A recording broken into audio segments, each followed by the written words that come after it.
Welcome back to the R-Rated Podcast. The R-Rated Podcast. This week's guest is... Welcome back to the R-Rated Podcast. It's your host, Priscilla. It's been a while.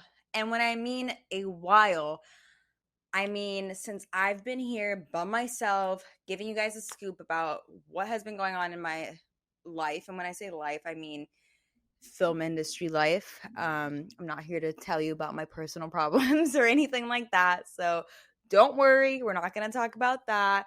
We're here to strictly talk about the entertainment industry and what I've been working on, what I've been up to, because it's been like, oh my God, it's been like 20 episodes since I've given you guys an update. And I just felt like it was weird for me not to check in with you guys and give you guys an update, because I feel like that's kind of what I've been doing ever since I started the podcast. And I want you guys to really feel in the loop, so that way you guys always know kind of what I'm working on. And it's not just like, oh, she worked on like one short film and like she's trying to have a whole podcast about film. Like, what is she talking about? I want to, update you guys so you know what I'm working on, so you guys are always like with me when it comes to working on new projects. And I feel like for the most part, I've done a good job of, keeping you guys in the loop. If it's not on the podcast, usually on my Instagram, I talk to you guys about what I'm working on. And even on the podcast, Instagram, I kind of show a little behind the scenes of what it's like working on these sets and everything.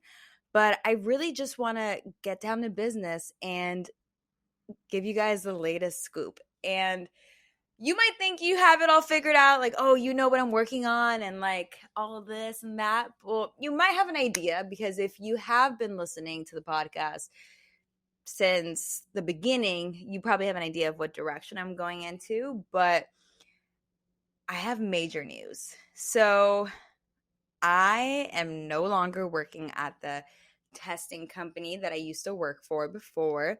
I'm not going to name any names now that I have moved on to my next job. Not that we ended bad or anything. We actually ended really positive and really great. But I don't want to name drop anything in particular. But I basically hit a point with my previous job where I felt like, how can I level up to the next, position? For me, COVID was really weird, because I mean, like, just like everybody, I panicked. I was like, what am I going to work on? Like, what are we going to film? What are we going to, what job am I going to have? Like, what is going to happen in the film industry? And that's how this whole podcast started, is because I wanted to stay fresh and like keep busy and still talk about the industry. So the podcast started. And then I was like, okay, the podcast is cool, but I need a job. Like, how am I going to pay my freaking bills, And that's when I stumbled upon the testing company. And anyone who knows me like personally, or anyone who has followed me on Instagram or on the podcast, you know that I was working this testing company for a good 6 months. So some people might be like, oh, that's not even long. Like, that's not even a long time, It feels like a fucking long time in film world, because you're doing like overtime, right? You're doing like 12, 13 hours a day. And when I say it out loud, it sounds fucking crazy, because I feel like the only other like jobs that do shifts like that is like the hospital. I feel like you get a lot of overtime shifts in the hospital. But yeah, the film industry is one of the industries that you really do work 12-hour days. And I mean, obviously you're getting paid overtime, but it's exhausting. And God, I don't even know where to start. There's so much to say. Okay. I guess what I can give away is I got a new job, and it might be a manager position. Yay! I just need to, okay, I'm clapping for myself, because for anybody listening, if you have ever felt stuck, or like you were like at a job that wasn't reaching your max potential, I'm telling you right now, this is your sign to quit that job and go get a job that pays you what you deserve, sees your value into what you're bringing to the, to the work, to the job every day. And and appreciates you and really respects you. I'm not saying that I didn't get that from my last job, because I really do feel like I did in some of those categories, like I got the respect, I got the acknowledgement, but the pay was low. And when I asked for a promotion, because I really felt like I deserved it, we weren't seeing eye to eye there. It was like, oh, you kind of reached your max level of like growth here. And so when I kind of found out that I reached my max potential growth at this, at my old job, I was just kind of like, that's not good enough for me, because I'm someone that always wants to work on myself, always wants to be better, and I want to get to the next step. And for anyone who doesn't know what my next step is or what my main goals are, it's to be a full-time writer and director. I mean, obviously, like podcasting is always going to be up there, but how can I keep the podcast going if I'm not writing and directing new projects, right? I'm not saying that I can't keep it going by working on other people's projects. Like that sounds, like of course I can, but to fulfill my dream and my destiny, I really want to be hired as a writer director full time. Not like just freelance, but like maybe one day for a major studio. Like I like to dream big. Like the sky's the limit, you know what I mean? And I basically was at this old job and I was like, I'm not happy. I was told that I reached my max potential. I don't feel like this is my max potential. I feel like I can grow more. I feel like there's more room. But what do I do? My managers and coworkers are telling me like, this is it. This is the highest I could go up. So I was on set at the offer. If you guys remember, I was testing a lot for the Paramount show, The Offer. It's based on The Godfather. Now that it's wrapped, I can finally talk about it. Yay! So a little bit about The Offer. It was a show based on The Godfather, the making of The Godfather. Apparently, there was like a lot of drama going on there, and the Italian gang didn't want any, producer / Hollywood director to make a movie portraying the Italian mafia as like, the bad guys. They just didn't want that kind of media on them. So it was a constant battle and back and forth, like argument between the mafia and Paramount Studios. So it was actually really interesting. And that was kind of like my first taste of like what it's like to be on a studio production. Because if you remember, I've done everything, myself. It's been independent. I freelanced. The Dr. Phil show was probably one of the few things that I did that was like studio related, but I was like on the cast side. So I don't even really count that, because I'm like, this is like the first thing that I'm doing now as a crew member. This new job. I'm getting there. You have to hold out. It's a long story, but not really. I'm going to make it short. But anyway, I was like on the offer, working my freaking ass off. Not even joking. I was working like 5 days a week, waking up at 4 a.m. That's like on a good day. Sometimes I'd wake up at 2:30. I'd have to go pick up the testing equipment to COVID test these people. And when I say these people, I mean like 300 crew members. And the offer was shooting during Delta and Omicron. So there was literally a day where we had to do 3 tests for one person. So 3 tests for 300 people each was a lot of work. But when I saw the kind of money that gets put into these productions and like what it's really like, I was starting to get really interested. But I'm just on the other side of things. I'm just working for this testing company. So I was like, I'm here to do my job as a vendor, like, creating these COVID tests for people and basically make sure that there's no positives. And then I go home after like 8 hours and then I continue like maybe working at the office or something. But anyway, I was like in the vicinity, but I wasn't on the call sheet. And I was like, how do I get on the call sheet? Like I know how to get on the call sheet independently when I'm freelancing, but I'm like, I don't want to be having to fund everything myself. Like, how do I get on the call sheet at a studio? And let me tell you, it wasn't that easy, but I was working hard and someone from the offer noticed. Someone who supervised the health and safety department, which basically means like watching out, like what, like you want to make sure the set is safe, like nobody's like hanging off of stuff like without it being properly rigged, or like if there's a hole on the ground, obviously like that would be a safety concern. Like, how big is the gap hole? Like, we should put signs, we should, whatever it may be. But in this case, a lot of it is COVID related, just because we are in the middle of a pandemic. So the health and safety team is mostly like making sure COVID testing's happening and stuff like that. So when I was working for the testing company on the offer, this supervisor who was managing the health and safety department for the offer saw me. And he had been seeing, we had been communicating because I was always like the point of contact for the testing company. I was there early. He saw me and he was like, how much do you pay? How much do you get paid ooh, I almost name dropped the old testing company. He was like, how much do you make at your current job? And I told him, I was like, I'm making 21 an hour. But they started me out at 18. I had to really like fight and work for that 21 an hour. And initially they wanted to start me at 16 an hour, and I was upset about that because I was like, I am college educated. I have a lot of experience. I speak 3 languages.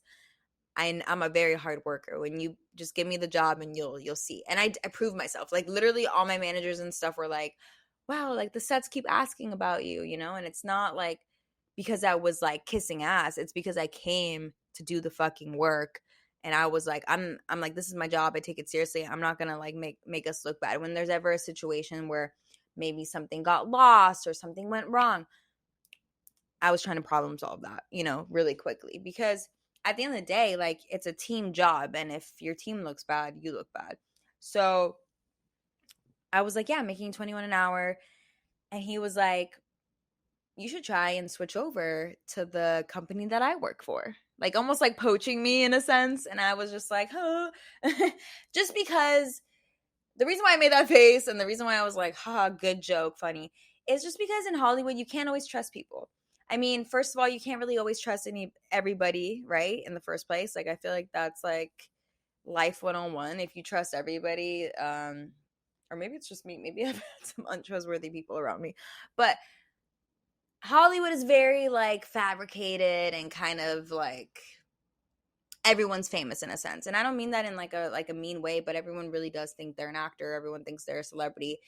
But your work really shows and proves like if it's true or not.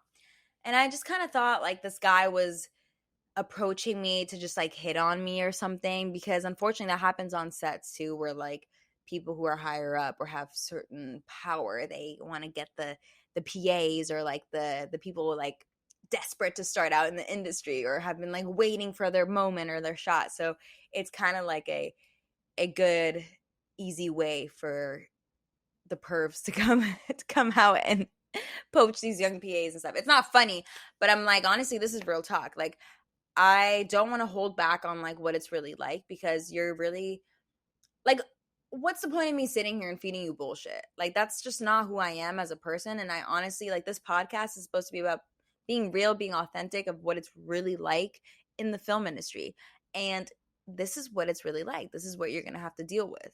And in that moment, I was just like, no, this guy's bullshitting me. He's telling me that I should apply for his company or not his company, the company that he works for. And I'll probably get the job if I have an interview, and then maybe it could be, I don't know. I just took it with a grain of salt, because I was like, I don't really trust that like someone's just gonna like offer their kindness to help me, because everything that I've done in the film industry has been me by myself. I mean, I've had the support of my family, my parents. When it came to like my first 2 short films, they helped me, you know, fund it, and I'm so grateful for that. But everything after that, you know, you can't have your parents fund every project that you do. So it was either like I need to make the money myself so I can fund my own stuff and keep writing and directing my own stuff, or I need to get a higher paying job at a studio or whatever it may be and make money that way and work in like the union or something. Like, I was like, I don't know what my path is. Like, I don't know. But anyway, when I had that moment of like clarity, I was actually at home. It was like after working that day, and I was like, he said that I could like apply. He said he'd put a word in for me, maybe like I was like thinking about it, and like I was just kind of like, nah, whatever. So I let like a week go by, and I was like, no, it's just not gonna happen. It's not like meant to be, right?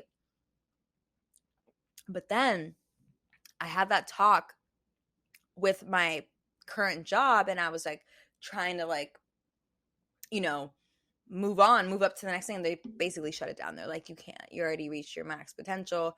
This like next position that you want, it's very limited. We're only giving it to people who, I don't know what their excuse was. And I was like, in that moment I realized like there's no room for growth for me anymore in this company, in this job that I'm currently at. And I'm not gonna lie, that drove me to apply to this new job. I checked out the website again. I read everything, and I was like, if everything pans out, if it's really what it is, what he says it's gonna be, I'd be making more money. I would be getting closer to where I need to be. And when I say getting closer to where I need to be, is getting hired full time as a writer and director, not having to do other side gigs, not having to freelance. You know, I'm just like getting hired as that. And I applied, and a couple of days later, I get a call and they're like, hello, this is so and so from so and so. Would you like to set up a job interview? We'd love to talk to you. You know, we saw your application and we think you'd be a great fit. And I was just like, is this real life? Because I just didn't think it would happen that quick. Like it was just, and it was one of those things where I'm like, oh, I'll just apply and see what happens. Like it probably won't happen, whatever. And when I saw this opportunity and I was like, okay, I have to nail my interview. I have to make sure I get this, because if I don't, I don't know. I don't know what I'm going to do, right? There's this constant worry of like, I don't know. And I ended up having the interview and I felt like it went really well. I was like really happy about it. I was like, woo, like this is great. And then like 2 weeks go by and I haven't heard anything yet. I'm just like, I didn't get the job. You know, I was like, I didn't get the job. And I'm like, that's okay. There's going to be times where you're not going to get the job. But it hurt me a lot because I wanted it so badly. Like at first I didn't want it, but then I wanted it because I was just like, you always want what you can't have, right? And I was just like getting really down on myself and I was depressed about it. And and the guy who had told me to apply, who had noticed my work on the offer, he messaged me and he's like, how'd it go? Like, did you get the job? Like, what happened? And I was like, oh, I haven't like heard back, you know. And it kind of got awkward because I was like, basically I didn't get the job, right?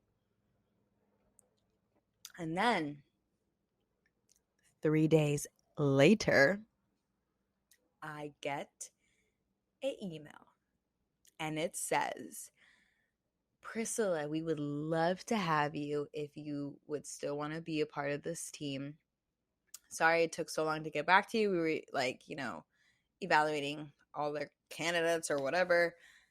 And I was like shaking because I had already like written it off. Like, I'm not going to I didn't get the job, right? So I was just kind of like already like back onto like back to work. And like, I'm like, oh, I guess I'll like search later. Like, whatever. I'm just going to like ride this job out. Like, that's literally what my thought process was. But when I got this email, I was like, oh my God, like, this is it. Like, I got it. Like, this is a new beginning for me. I was so excited.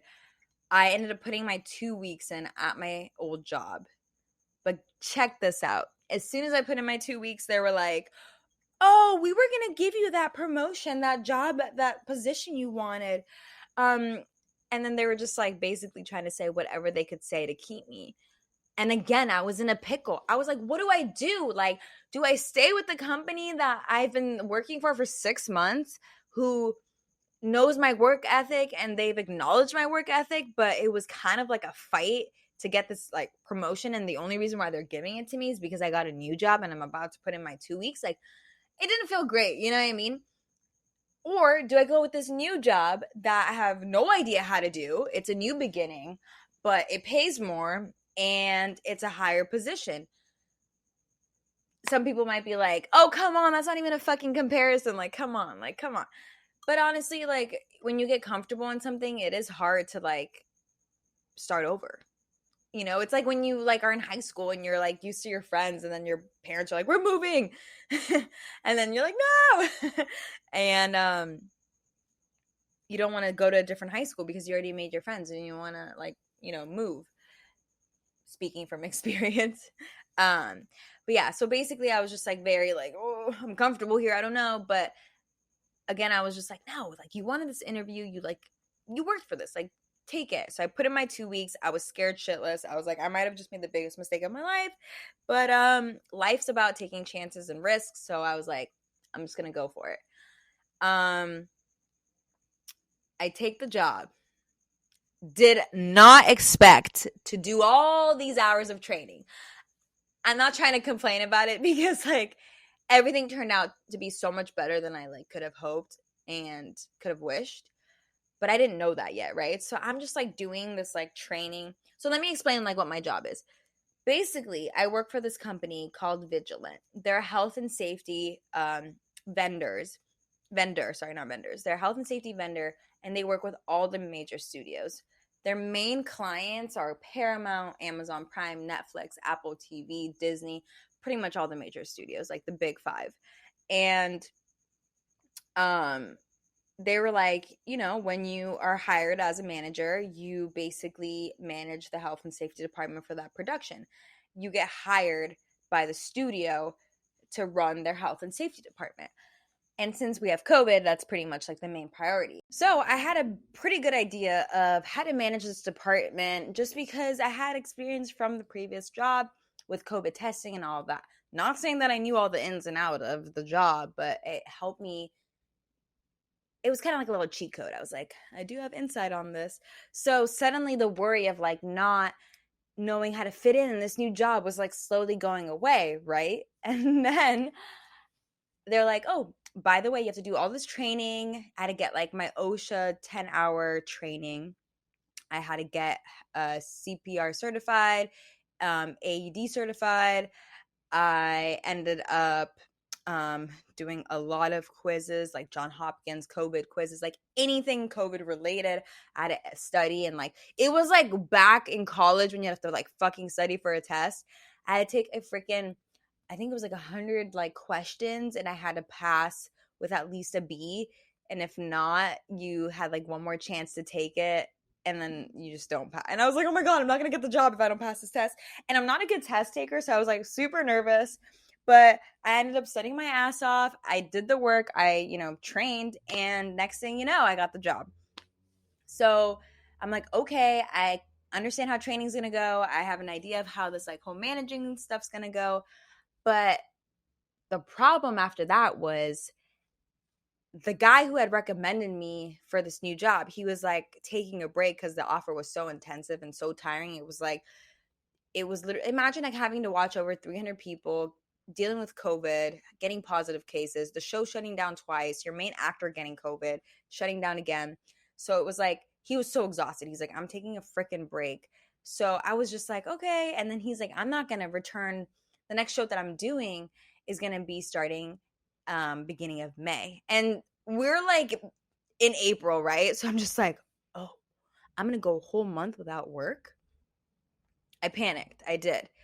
I was like, fuck, how am I going to survive? Like, what am I going to do? Because I just quit my job, right? And I ended up, it actually ended up working out really nicely because, as you know, I'm also working on my documentary. And I ended up getting a $30,000 investment, which I want to talk a little bit about as well. One of the owners from the rehab invested in the documentary and in me. Because I pitched to him my vision and my story and how I want to, make this documentary and the plans that I have for it. And he was really sold on it, and he believed in me, and he was like, to make it as best as you want and like complete your vision, like, let me invest in you. Like, how much do you need? And I was like, I think I can do it for 30,000. And I ended up being able to get like some side money to pay myself for the time that I did.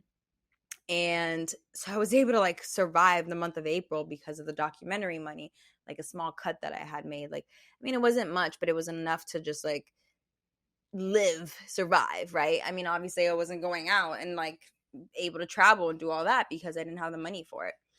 But then when we got closer to May, I finally got a call, and it was like, okay, we're ready to start casting and crewing up for the new show that we're going to put you on, the company that I work for messaged me. They're like, "Are you ready to start working in May?" And I was like, "I've been ready. Like, please put me on something. Like, I've been ready." And they're like, "How would you like to be on Paramount's new show, Fatal Attraction?" For anyone who doesn't know Fatal Attraction, it's a famous movie with Michael Douglas that was made back in the 80s, really popular. It's about Michael Douglas's character. He's an attorney or something, and he ends up having an affair and cheating on his wife with someone who he thought was just going to be like a quick like one night stand. It was like a in the movie it really portrayed as like, oh, it was like a fun, like supposed to be like a fun one night stand, but he didn't even really want to do it. She convinced him, she seduced him, like whatever it is. But she ends up being a fucking psycho and literally stalks him. And honestly, I don't even want to say that she was a fucking psycho, and like you shouldn't have cheated on your wife, you know what I mean? Like, I'm sorry, let's call that out. But anyway, of course, classic old movies make the I was gonna say the bitch, make the girl look psycho. And you know, she ends up forming this obsession with him, and she just like follows him, comes to his house, ends up like, really like overstepping in the boundaries, and she's just kind of like messing with him. And then it gets to a whole nother level of like violent, and her and like killing a bunny, and her like literally the end of the movie ends up being them fighting because she breaks in and tries to like literally kill him and the wife. So the wife ends up shooting the mistress and she dies. But I think the show's going to be different. I am not allowed to talk about it because I signed an NDA. I could tell you about the movie because it's been out there. It's been out there since the 80s, and obviously if you know, you've watched it. But I'll tell you what I can tell you. And basically, this show is a Paramount Plus show. It's going to be on the streaming platform. I'm managing the health and safety department with my supervisor, the one who ended up recommending me. We ended up being able to work together, which made me feel so much better because I'm not like stepping into this like new big position, not knowing anybody, And he's really been like a mentor for me and really helped me open my eyes to what this industry is really like and what you have to do to get to the next level and all that. So I'm really excited to be able to share that with you guys in the future. And as I progress, I would like to keep you guys updated and really give that insight on how you can progress and how you can level up if that's the path that you want to take. This path isn't for everyone. Everyone has their own story, their own experience. That's why this whole podcast thing is exciting, because every guest, like, they're doing something in the entertainment industry, but they have a totally different experience from mine. And more about the show. I can give away something exciting. And it's low key, like, I don't want to like fangirl because I'm like, gotta act professional. But the main actress, she's someone you've seen before. She's in the most iconic girl movie, And on Wednesdays, we wear pink. If that doesn't give you a sign or a hint of who it is, then you obviously have never seen Mean Girls before. But it's not Regina George. It is Janice Ian, Lizzie Kaplan. She is the main character of Fatal Attraction. And yes, she is playing the character of the mistress. So this is going to get juicy. This is going to be spicy. This is something that I want to see. I'm like, oh, not only did Lizzie Kaplan like slay the role of Janice Ian, but she is in like Now You See Me, The Magic. She's in so many. She's a really good actress. And I'm not going to lie, I was very excited to find out that she was going to be casted. She's someone that I've always thought was a really great actress. So it's really cool that she's getting this opportunity and being able to see her act and be in her element. I feel very blessed to be around that. On the more directing side of things, because I know that's exciting it's exciting for me because I want to be a director, right? But the director of this show is a woman, which I thought was really exciting because, it is a very male-run industry. So anytime you have a head of a department who is a woman, it's empowering and inspires me. So the director for this show is the same director who directed Your favorite show, You. Yes, the Netflix show You, the one that literally has Penn Badgley in it, the one that has Mr. Gossip Girl's Dan in it. Yeah, she directed that. And she also directed the show The Flight Attendant, which is currently trending right now. So we're going to see another great show coming our way with Fatal Attraction. So if you like Silvertree, the director's work in You and The Flight Attendant, you're definitely going to like this show. That's what happens when you don't drink water for a while. Anyway, and we're back. So if you enjoy Silvertree's directing, you're really going to like this show. I think it's going to be really it's going to have a fun twist to it. It's not going to be like your typical like, oh, the mistress is a crazy bitch because she's not getting the guy. Like there's going to be more like it's going to be deeper than that. It's not going to just be like, oh, she's pegged as a crazy girl, cuz we've seen that. It's been done before. I'm like, we need some women empowerment. Like, come on, let's see it. So I'm really excited to show you guys I'm not gonna be able to show you the show until it comes out, but you'll be able to see behind the scenes on my Instagram story. You'll be able to see some reels that I'm gonna be doing. You'll definitely get more insight on the podcast Instagram page, because that's where I'll be filming a lot of stuff. So if you like if you like the movie Fatal Attraction and you want to stay up to date and know about the show, stay tuned, because I got you. Like I said, I want to give the real behind the scenes of what it's like, so that way you can feel like you're a part of it, and you can like, no one gives insight to what it's like working in Hollywood. Like maybe a little bit on the freelancing scale, but I'm going to show you guys what it's like on the studios. It's a whole different ballpark. And when I mean whole different ballpark, I'm talking like money ain't a problem on these fucking studios, on these like sets. Like people are spending like $1,000 on these like location scout lunches. Today, actually, I went on a location scout. Wait, you guys. Okay, this was my first location scout. That was not an independent film. That was not my own project, and was more than 10 people. So I feel like usually it's the head departments that go on these location scouts, right? It's like head of the rigging, key grip, lighting. It's the camera department. It's the director. It's the art department. It's all the people that needed to like set stuff up for the scene.